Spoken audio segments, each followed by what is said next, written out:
Hello students, आज हम topic पढ़ेंगे सॉलिड स्टेट। और सॉलिड स्टेट में आज हम पढ़ेंगे close packed structures. Solid structure में सॉलिड स्टेट का जो 6 टॉपिक है वो है क्लोज पैक्ड स्ट्रक्चर। ये आज हम पढ़ने जा रहे हैं।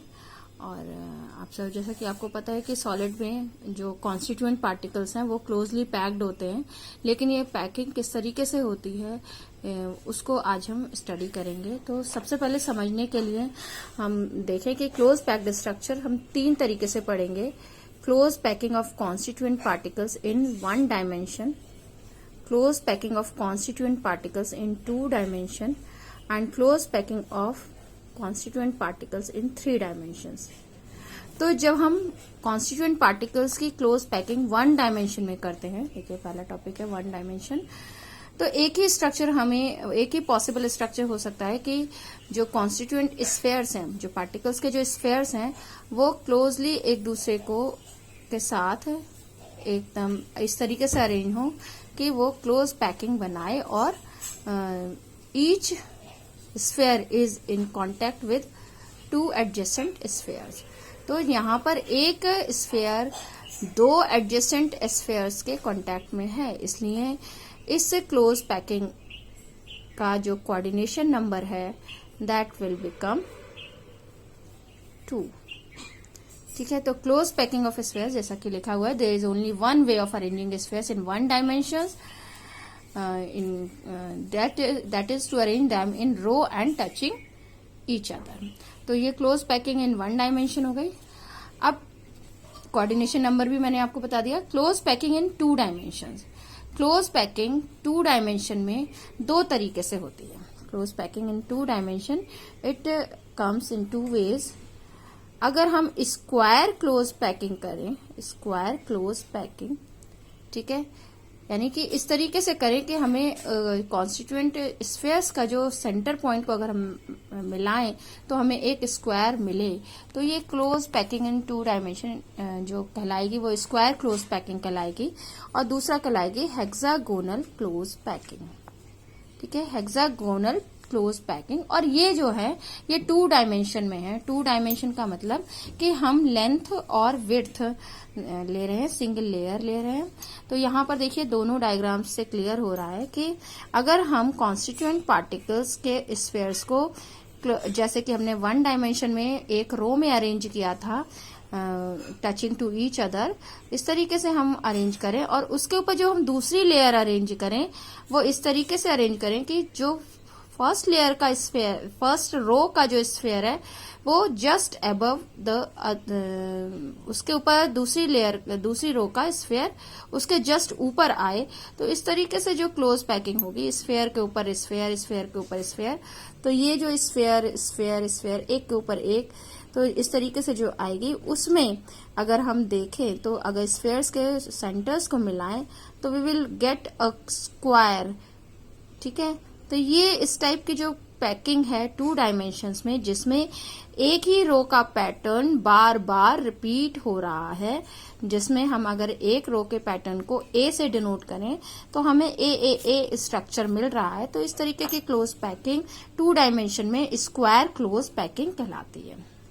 अब अगर अगर हम कॉन्स्टिट्यूएंट पार्टिकल्स को इस तरीके से अरेंज करें कि ये जो स्फेयर था, स्फेयर के ऊपर स्फेयर ना आकर ये जो दूसरी रो का जो स्फेयर है वो स्फेयर पे ना आके इन 2 पहली रो के जो स्फेयर्स के बीच में जो गैप है उसके ऊपर आए, तो इस तरीके से जो हमें पैकिंग मिलेगी वो हेक्सागोनल क्लोज पैकिंग मिलेगी। ये दूसरे टाइप का 2 डायमेंशन में दूसरे टाइप का स्ट्रक्चर हमें मिलता है कि जो कि देखिए पहली रो में एडजेसेंटली कांटेक्ट में स्फेयर्स हैं कॉन्स्टिट्यूएंट पार्टिकल्स के, और जो दूसरी रो बनाने के लिए स्फेयर्स को अरेंज किया जा रहा है वो इस तरीके से अरेंजमेंट हुआ है कि जो पहली रो के 2 स्फेयर्स के बीच का जो स्पेस है उसके जस्ट ऊपर क्या आ रहा है, दूसरी रो का कॉन्स्टिट्यूएंट स्फीयर आ रहा है। इस तरीके से क्या मतलब निकल कर आता है कि जो इस सेकेंड रो का जो अरेंजमेंट है that is quite different from the arrangement of first रो।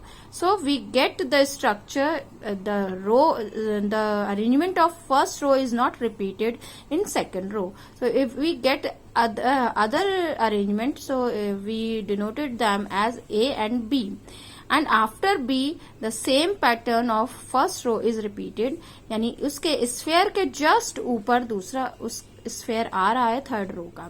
इस तरीके से अगर पैटर्न ए बी अरेंजमेंट में रिपीट होता जाता है तो इसे हम हेक्सागोनल क्लोज पैकिंग कहेंगे। क्यों कहेंगे? क्योंकि इसमें जो इन बिटवीन कोई भी मिडल का स्फीयर आप ले लें, उससे जो टच कर रहे हैं वो 6 स्फीयर्स हैं, और उन 6 स्फीयर्स के अगर हम सेंटर्स को ज्वाइन करते हैं तो we will get a hexagonal structure.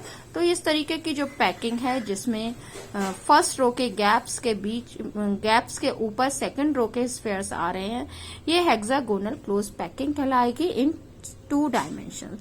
तो in 2 dimensional close packing we get 2 structures, square close packing and hexagonal close packing. तो I think this is clear to you. अब coordination number की बात कर ले, square close packing में coordination number कितना होना चाहिए? आप खुद देखिए, जो बीच का जो sphere है that is in contact with 4 other spheres, तो इसका कोऑर्डिनेशन नंबर कितने से होगा? 4 से कोऑर्डिनेट कर रहा है, तो इसका कोऑर्डिनेशन नंबर कितना हो गया? 4। ठीक है।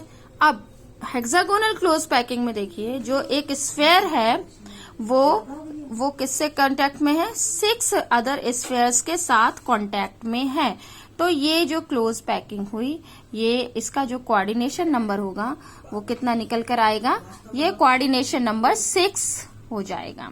तो coordination number in square close packing is 4 and hexagonal close packing is 6 in 2 dimensional close packing.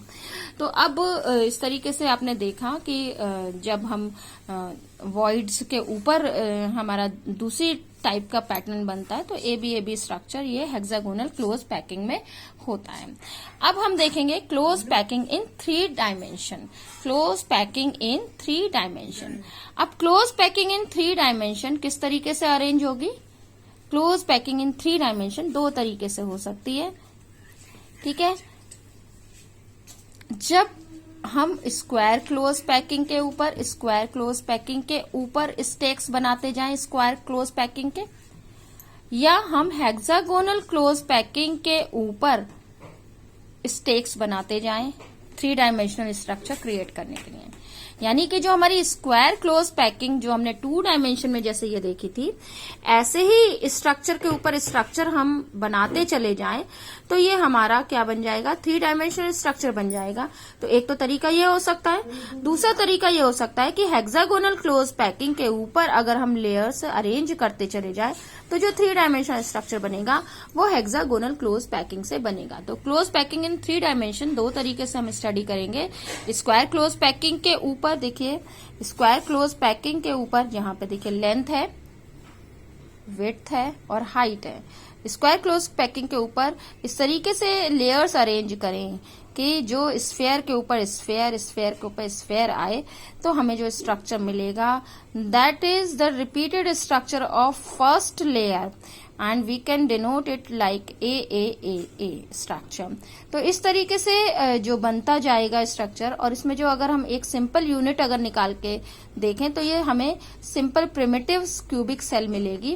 क्योंकि देखिए ये एक क्यूब बनता है, एक कॉर्नर ये है, दूसरा कॉर्नर ये, और तीसरा कॉर्नर ये, और चौथा कॉर्नर ये ऊपर का, नीचे का पहला कॉर्नर, चौथा, पांचवा, छठा, 7वां, 8वां। तो इस तरीके से ये जो स्क्वायर क्लोज पैकिंग के 2 डायमेंशनल स्ट्रक्चर से कि लेयर्स को एक के ऊपर एक अरेंज करने से जो 3 डायमेंशनल स्ट्रक्चर बना वो हमारा बनेगा, उससे जो हमें सेल मिलेगी वो सिंपल प्रिमिटिव क्यूबिक सेल होगी। तो ये एक टाइप का अरेंजमेंट हुआ 3 डायमेंशन में जैसे हमने देखा। अब 3 डायमेंशनल क्लोज पैकिंग इन ये देखिए 3 dimensional close packing from 2 dimensional hexagonal close packed layers, जैसा कि मैंने आपको पहले बताया था। तो इसमें भी हम 2 तरीके से एक लेयर के ऊपर, अब देखिए हेक्सागोनल क्लोज पैकिंग में आप इस पिंक वाले को देखिए, ये जो मैं इधर पेंसिल है मेरी, यहाँ पे ध्यान से देखिए, ये जो नीचे वाली लेयर है इसको आप देख सकते हैं। तो या मैं आपको दोबारा से बताती हूँ, इसको हम ऐसे देख सकते हैं। ये देखिए, ये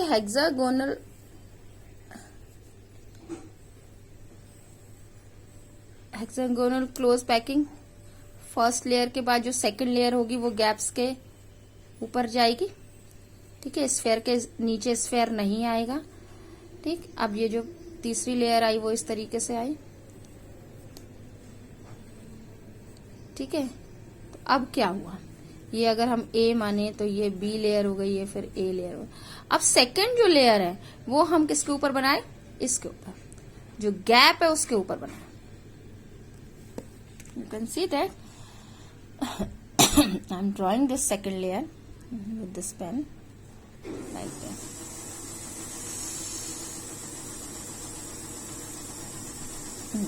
ठीक है, अब जो सेकंड लेयर बनी वो फिर गैप्स के ऊपर है और नीचे वाले गैप को भी कवर कर रही है और अपनी लेयर के भी गैप को के ऊपर है ये।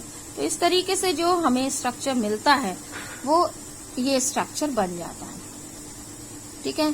तो यही चीज आप बुक में जो डायग्राम दिया हुआ है उससे हम समझ सकते हैं कि एक डार्क कलर के स्फेयर्स हैं और उनके नीचे जो है वो लाइट कलर के स्फेयर्स हैं। तो यहाँ पर हम ये देख रहे हैं कि जब गैप्स के ऊपर स्फेयर आ जाता है या स्फेयर के ऊपर गैप आ जाता है तो 2 तरीके के वॉइड्स बनते हैं।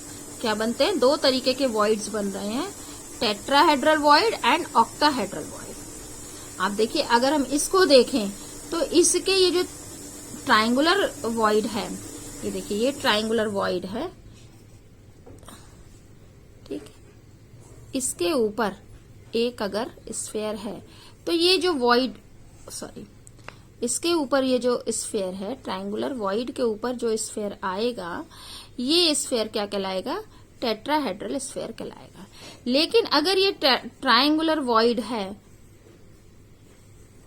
इसके ऊपर दूसरा ट्रायंगुलर वॉइड अपोजिट डायरेक्शन में, जिसका एपेक्स नीचे की ओर हो और पहले वाले का एपेक्स ऊपर की ओर हो, तो ये जो वॉइड क्रिएट हुआ ये ऑक्टाहेड्रल वॉइड है। जैसा कि आप देख सकते हैं जहां ओ लिखा है वो सारे ऑक्टाहेड्रल वॉइड हैं। आप देखिए ये एक ट्रायंगुलर है और इसके नीचे वाला ये ट्रायंगुलर है, तो ये ऑक्टाहेड्रल वॉइड्स क्रिएट हुए। यहाँ देखिए टेट्राहेड्रल वॉइड में एक ये ट्रायंगल है लेकिन इसके नीचे कोई भी ट्रायंगल नहीं है, ये नीचे एक स्फीयर से कवर्ड है।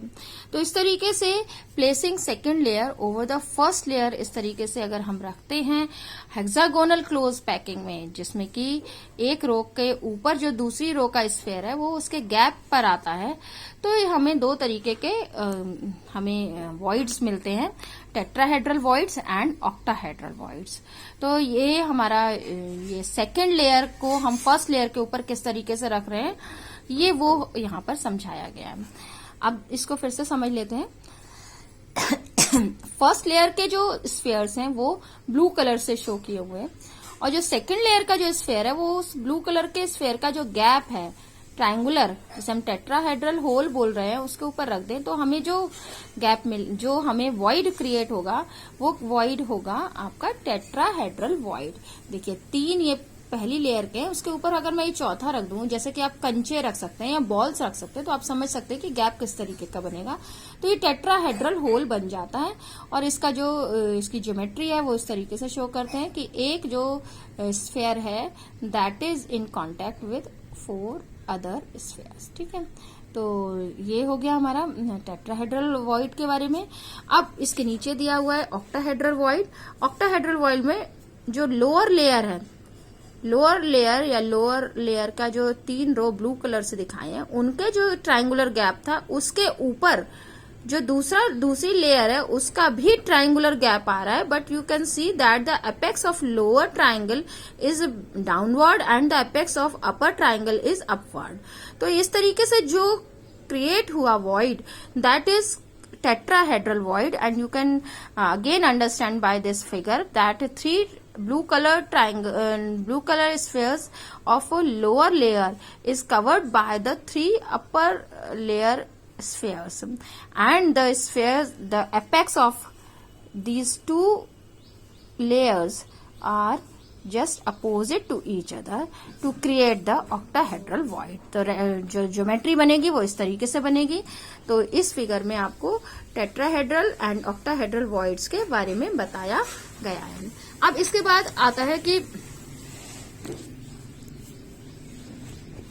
ये चीज समझिए कि जो क्लोज पैक्ड स्फीयर्स होते हैं किसी भी क्रिस्टल के, तो क्लोज पैक्ड स्फीयर्स में नंबर ऑफ पार्टिकल्स अगर n है तो ऑक्टाहेड्रल वॉइड जो होंगे वो इक्वल नंबर के बनेंगे.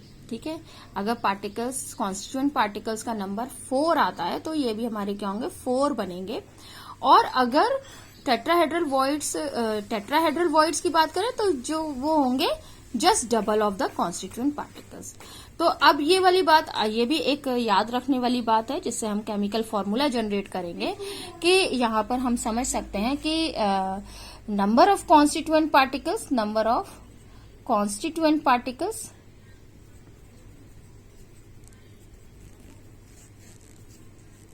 पार्टिकल्स या फिर स्फीयर्स, और उसमें जो टेट्राहेड्रल वॉइड्स होंगे और ऑक्टाहेड्रल वॉइड्स जो होंगे उनका जो नंबर है वो जस्ट क्या होगा, अलग अलग होगा. जैसे हम सिंपल क्यूबिक में देखते हैं कि सिंपल क्यूबिक में नंबर ऑफ पार्टिकल्स कितने निकल कर आते हैं 1, और फेस बॉडी सेंटर्ड क्यूब में कितने निकल कर आएंगे 2, एंड फेस सेंटर्ड क्यूब में निकल कर आएंगे 4. ये हम पिछली क्लासेस में हम ने स्टडी किया है, पिछले टॉपिक्स में इस चैप्टर के. तो ये सिंपल क्यूबिक में अगर 1 कॉन्स्टिट्यूएंट पार्टिकल है तो टेट्राहेड्रल वॉइड कितने हो जाएंगे 2, और ऑक्टाहेड्रल वॉइड 1 ही रहेगा. बीसीसी में कितने हैं 2 है तो टेट्राहेड्रल वॉइड्स कितने हो जाएंगे 4, और ऑक्टाहेड्रल में ये कितने रहेंगे, ये 2 ही रह जाएंगे. और एफसीसी में अगर कॉन्स्टिट्यूएंट पार्टिकल्स 4 है तो आपके टेट्राहेड्रल वॉइड्स 8 हो जाएंगे और ऑक्टाहेड्रल वॉइड 4 हो जाएंगे. तो ये एक वॉइड्स के नंबर्स के बारे में बात है.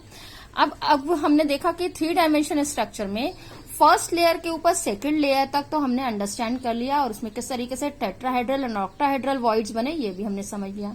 अब इसके ऊपर थर्ड लेयर किस तरीके से रखी जाए, कि थर्ड लेयर किस तरीके से रखी जा सकती है. तो थर्ड लेयर 2 तरीके से रखी जा सकती है. पहली लेयर अगर A थी, उसके ऊपर हमने दूसरी लेयर रखी, डिफरेंटली रखी तो B हो गई. और जो थर्ड लेयर है वो अगर मैं पहली लेयर जैसी ही रखूं तो जो रिपीटेशन होगा वो AB का होगा. तो इस तरीके से हम थर्ड लेयर को बिल्कुल उन स्फीयर्स के ऊपर रख सकते हैं जो कि फर्स्ट लेयर में स्फीयर्स थे. तो ये AB स्ट्रक्चर बनेगा. और दूसरा क्या तरीका हो सकता है कि अगर पहली लेयर A थी, दूसरी उसके ऊपर अलग थी, और तीसरी लेयर का भी अरेंजमेंट पहली दोनों लेयर से अलग हो, तो हमें जो पैटर्न मिलेगा वो ABC मिलेगा, जो कि आगे जाके रिपीट होगा ABC इस तरीके से. तो जो हमें स्ट्रक्चर मिलेगा वो ABC मिलेगा. अब देखिए ये होता कैसे है, होगा कैसे. यहाँ इन 2 फिगर्स में हम समझ सकते हैं कि पहली लेयर हेक्सागोनल क्लोज पैकिंग है. तो हेक्सागोनल क्लोज पैकिंग में आपके जो स्फीयर्स हैं वो आपके उनके जो सेंटर्स हैं वो उनको अगर हम मिलाएंगे तो हेक्सागन बनेगा लाइक दिस. ठीक है, तो इसके जो स्फीयर्स हैं उनके कॉर्नर्स हम ये हेक्सागोनल क्लोज पैकिंग हो गई. ठीक है, अब इसके ऊपर हम जो रख रहे हैं वो लेयर इस तरीके से रखेंगे कि जो उसका क्या बनेगा, ट्रायंगुलर वॉइड बीच में बनेगा. तो ये उसके ऊपर जो दूसरा स्ट्रक्चर बनाया हमने वो इस तरीके का बन गया. दूसरी लेयर का इसके ऊपर जो जस्ट आई तो उसने ट्रायंगुलर वॉइड के साथ आई, जो जिसने इसके ऑक्टाहेड्रल वॉइड को कवर कर लिया. ठीक है, अब जो थर्ड लेयर आई वो अगेन रिपीटेशन हुआ फर्स्ट लेयर का, यानी कि फिर से क्या हो गई, वो हेक्सागन वाली लेयर रिपीट हो गई. देख रहे हैं आप, मैं ड्रॉ भी कर रही हूं और इसमें फिगर भी बना हुआ है. आप इस चीज को अंडरस्टैंड कर सकते हैं और खुद साथ साथ बना भी सकते हैं. तो इस तरीके से A लेयर के ऊपर B लेयर डिफरेंटली अरेंज थी स्फेयर से, उसके ऊपर जो थर्ड लेयर आई वो रिपीटेशन थी फर्स्ट लेयर का। तो इस तरीके से हमें जो ए बी पैटर्न मिला और ये हमारा हेक्सागोनल क्लोज पैकिंग में स्ट्रक्चर डेवलप होकर आया। अब यहाँ दूसरा देखिए, ये हेक्सागोनल पैकिंग कहलाएगी। ये कैसी पैकिंग कहलाएगी? हेक्सागोनल पैकिंग कहलाएगी।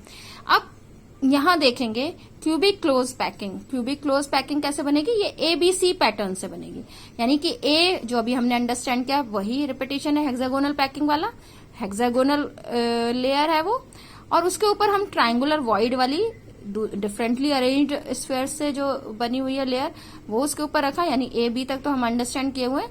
अब तीसरी लेयर का जो अरेंजमेंट है वो किस तरीके से होगा? उसमें भी ट्रायंगुलर वॉइड ही होगा, बट उसका जो अपेक्स है वो जो B लेयर थी उसके अपेक्स से जस्ट अपोजिट होगा। अगर B का डाउनवर्ड है तो C का अपवर्ड हो जाएगा, और उसके ऊपर ABC तो फिर से रिपीट हुई A। तो ये जो हमें स्ट्रक्चर मिला ये हमें क्यूबिक क्लोज पैकिंग मिला, जिसको आप HCP भी वो FCC भी समझ सकते हैं। ठीक है, तो हेक्सागोनल क्लोज पैकिंग जो हुई वो इसका स्ट्रक्चर ड्रॉ करना बहुत ही आसान है कि आप सबसे पहले आउटर लाइन बना लीजिए। ये आपका हेक्सागन बना लीजिए, 1 2 3 4 5 6। ठीक है, 1 2 3 4 5 6 7 8, यानी 6 तो हमारा फ्लोर का और रूफ का होगा। तो यहाँ पर देखिए कैसे बनाया आपने, 1 2 3 4 5 6 7 8। ठीक है, फिर उससे नीचे हेक्सागन बना दीजिए, ऊपर हेक्सागन बना दीजिए, बीच में एक हेक्सागन बना दीजिए, और इस तरीके से आपका स्ट्रक्चर बन जाता है। अब जो आपका जो क्यूबिक क्लोज पैकिंग से जो स्ट्रक्चर डेवलप हुआ वो FCC स्ट्रक्चर है, जो कि हमें आता है बनाना, कि ये इसके कॉर्नर्स पर स्फेयर्स है और एक एक स्फेयर हर फेस पर है। ठीक है, एक आगे वाला और एक ये पीछे वाला। तो इस तरीके से हमें क्या मिलता है कि हेक्सागोनल क्लोज पैकिंग की थर्ड लेयर से, हेक्सागोनल क्लोज पैकिंग से जो 3 डायमेंशनल स्ट्रक्चर बनता है उसकी थर्ड लेयर से डिसाइड होगा कि वो हेक्सागोनल क्लोज पैकिंग है या फिर ये फेस सेंटर्ड क्लोज पैकिंग है। ठीक है, या आप इसे कह सकते हैं CCP पैकिंग है। ठीक है, तो कवरिंग ये यहाँ पर फिर से समझ सकते हैं कि ए लेयर का अगर कोई स्फेयर है तो उसके ऊपर एक ट्राइंगल है, इसको कैसा ट्राइंगल है ये, अब इसका अपेक्स नीचे की ओर है और उसका अपेक्स ऊपर की ओर है। तो ये जो ऑक्टाहाइड्रल वॉइड को कवर करते हुए जो स्ट्रक्चर बना ये आपका HCP स्ट्रक्चर है। तो ABC अरेंजमेंट है। इसको बहुत आसानी से और भी दूसरे तरीके से हम समझ सकते हैं कि जो ये 4 ये हुए, इसको टच किया ये ऊपर ने, और इसी तरीके से ये 4 हुए, इसको टच किया नीचे ने। जो हम ऑक्टाहेड्रल स्ट्रक्चर बनाते हैं वो इस तरीके से बनाते हैं, आप लोग देख रहे होंगे। ठीक है, ये 4 इससे कांटेक्ट में आ गए और ये 4 कॉर्नर्स इसके कांटेक्ट में आ गए। तो यही चीज मैंने बताया, ये 4 इधर हुए नीचे वाले, ठीक है, और ये वाले 4 ये ऊपर नीचे, यानी बीच में जो हो गया वो ऑक्टाहेड्रल वॉइड हो गया। यहाँ पर देखें कि इस तरीके से है, ये क्यूबिक स्ट्रक्चर बनता है। तो ये देखिए क्यूब बन गया, 1 2 3 4, 1 2 3 4 और नीचे वाले 1 2 3 4।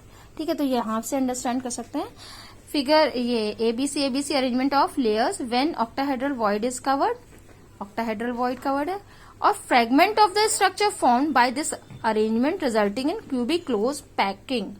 ठीक है, इसका जो फ्रेगमेंट है ये वाला पार्ट, ये देखिए ये ऊपर का है और एक ये वाला ये है, तो इससे जो स्ट्रक्चर बन के आया वो आपका क्या स्ट्रक्चर बन के आया, ये वाला स्ट्रक्चर बनकर आ जाता है। ये देखिए जो मैंने ये बनाया ना आपको, ये स्क्वायर से बनाया, तो इनके जगह कॉर्नर्स मिला दें तो हमें क्या स्ट्रक्चर मिलेगा, ये वाला स्ट्रक्चर मिलेगा, जो कि इसमें इन्होंने यहाँ पे ड्रॉ किया है।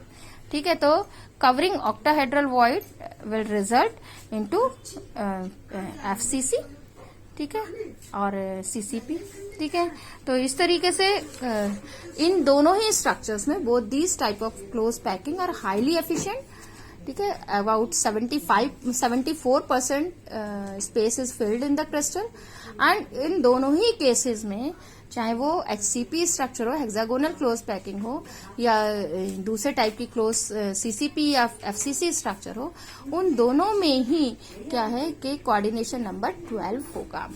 ठीक है, कोऑर्डिनेशन नंबर इन दोनों में क्या होगा, HCP और CCP या FCC में 12 होगा। और ये जो एग्जाम्पल है FCC स्ट्रक्चर का, कॉपर और silver crystallise in this structure. तो ये हमारा पूरा क्लोज पैकिंग के बारे में है। अब बात आती है formula of a compound and number of voids fields. अब फॉर्मूला किस तरीके से बनता है, वॉइड्स किस तरीके से अरेंज होते हैं। तो अभी हमने जो इधर मैंने टेबल आपको समझाई थी, क्या टेबल थी कि आपका नंबर ऑफ कॉन्स्टिट्यूएंट पार्टिकल्स जो है उनके अकॉर्डिंग टेट्राहेड्रल वॉइड और ऑक्टाहेड्रल वॉइड होंगे। जितने कॉन्स्टिट्यूएंट पार्टिकल्स होंगे उनके डबल टेट्राहेड्रल वॉइड्स होंगे, और जितने पार्टिकल्स होंगे उतने ही ऑक्टाहेड्रल वॉइड्स होंगे। तो इस तरीके से हम केमिकल फॉर्मूला भी निकाल सकते हैं। बहुत अच्छे से इसमें समझाया है और एग्जाम्पल भी बहुत अच्छा दिया हुआ है कि ठीक है। तो अब इसको समझने की कोशिश करेंगे। यहाँ पर देखिए एग्जाम्पल 1 है बुक का, एग्जाम्पल 1 आप देख सकते हैं एनसीईआरटी बुक में, जो एग्जाम्पल 1.1, ठीक है। उसमें कंपाउंड, एक कंपाउंड है जो X और Y दो एलिमेंट से मिलकर बना है, ठीक है। तो Y जो है वो एनायन है, Y क्या है, एनायन है, और X क्या है, कैटायन है, ठीक है। अब atoms of the elements Y make CCP, ये CCP स्ट्रक्चर बना रहा है, ठीक है।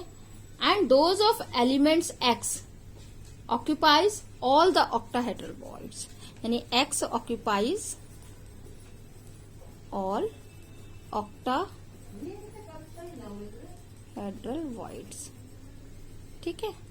तो अब क्या है, CCP स्ट्रक्चर जो FCC स्ट्रक्चर होता है, FCC स्ट्रक्चर या CCP स्ट्रक्चर में नंबर ऑफ कॉन्स्टिट्यूएंट पार्टिकल्स कितने हो गए, 4 हो गए। ये हम कैलकुलेट कर चुके हैं पहले पिछले टॉपिक्स में। तो ये नंबर ऑफ कॉन्स्टिट्यूएंट पार्टिकल्स 4 हो गए। और ऑक्टाहेड्रल वॉइड्स भी क्या हो गए, ऑक्टाहेड्रल OHV करके मैं लिख देती हूँ शॉर्ट में, ऑक्टाहेड्रल वॉइड्स भी 4 हो गए। यानी कि X और Y का जो कॉन्स्टिट्यूएंट पार्टिकल्स का रेशियो हो गया 4:4, या हम इसे 1:1 कह सकते हैं। तो जो हमारा स्ट्रक्चर बन के आएगा वो क्या बन के आएगा, XY will be the formula of the compound.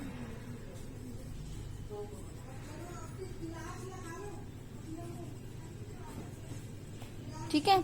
तो ये एग्जाम्पल से हम किस तरीके से हम इस पूरे स्ट्रक्चर को अंडरस्टैंड करने के बाद किस तरीके से हम फॉर्मूला निकाल सकते हैं, वो एक बेहतरीन एग्जाम्पल है। इसी तरीके से एग्जाम्पल 1.2 हम देखेंगे। एग्जाम्पल 1.2 में क्या है, एटम्स ऑफ एलिमेंट्स बी जो एलिमेंट है ये क्या बना रहा है, HCP स्ट्रक्चर बना रहा है, HCP स्ट्रक्चर बना रहा है लैटिस का। एंड दोज ऑफ एलिमेंट ए जो कर रहा है ऑक्यूपाइज 2/3 ऑफ टेट्राहेड्रल वॉइड्स, ठीक है। अब क्या है, what is the formula of compound हमसे पूछा जा रहा है, ठीक है। फॉर्मूला ऑफ कंपाउंड हम कैसे बताएंगे, अब देखिए HCP स्ट्रक्चर में जितने भी नंबर ऑफ कॉन्स्टिट्यूएंट पार्टिकल्स हैं उसके डबल जो होंगे वो टेट्राहेड्रल वॉइड्स होंगे, और उसका जो 2/3 है वो A है। तो मान लीजिए HCP में B number of constituent particles हैं, यानी कि B जो है वो HCP स्ट्रक्चर बना रहा है। तो HCP में जो नंबर ऑफ एटम्स या नंबर ऑफ कॉन्स्टिट्यूएंट पार्टिकल्स हैं वो मान लीजिए B हैं। तो A कितना होगा, B और A का रेशियो हमें निकालना है। तो A के एटम्स का रेशियो, तो B के रेशियो में A कितने होंगे, टेट्राहेड्रल वॉइड्स का के जो जितने नंबर B होंगे उसका डबल क्या होंगे, टेट्राहेड्रल वॉइड्स होंगे। और जितने टेट्राहेड्रल वॉइड्स हैं ये टेट्राहेड्रल वॉइड्स हो गए डबल, उसका 2/3 is occupied by A, this is occupied by A। ठीक है, तो यहां हमारा क्या निकल कर आता है, बी, तो वही है रेशियो 4:3b। तो अगर हम इसका सिंपल रेशियो देखें, सिंपल रेशियो अगर हम देखें, इसको मैं पूरे को 3 से मल्टीप्लाई कर दूं तो ये 3b हो गया और ये क्या हो गया 4, 3 से 3 कैंसिल हो जाएगा 4b। यानी ये जो रेशियो था वो b और a का रेशियो था जो हमने इधर निकाला। ठीक है, तो अब 3b यानी कि फॉर्मूला क्या बनेगा, जो a है वो है 4 और जो b है वो है 3, तो फॉर्मूला क्या निकल कर आ गया,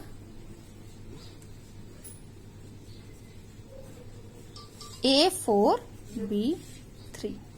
तो इस तरीके से हम इससे फॉर्मूला निकाल सकते हैं। तो that is all about today's class. Thank you very much, enjoy learning.